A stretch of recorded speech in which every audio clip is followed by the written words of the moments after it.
J'ai quitté mon pays, j'ai quitté ma maison, ma vie, ma triste vie se traîne sans raison. C'était un petit bateau pour 50 personnes, mais nous étions 350. Pas de nourriture, pas d'eau, juste un peu. Ce voyage, c'était aussi se confronter à la mort. Certains ont encore en mémoire des souvenirs traumatisants. Quand on joue cette scène, on repense à nos amis qui ne sont plus là, comme quand on était sur le bateau. C'est dans la jungle de Calais, où ils habitaient il y a encore un mois, qu'ils ont débuté avec ces deux jeunes metteurs en scène un atelier théâtre.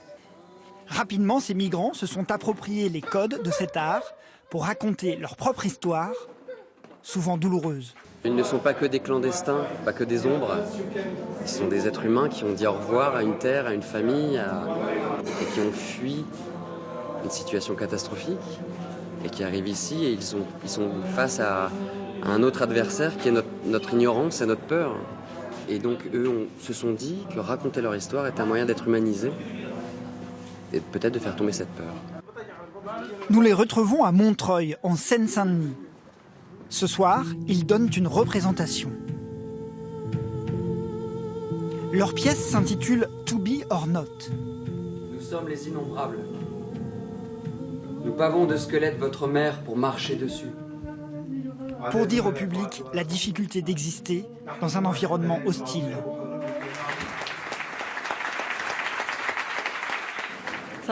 J'avais envie de pleurer. J'ai retenu mes larmes, mais c'était... Les premiers mots qui me sont venus, c'est magnifiquement violent. Il faudrait que beaucoup de gens voient ça, plutôt que de parler de trop d'immigrés ou de je ne sais quoi.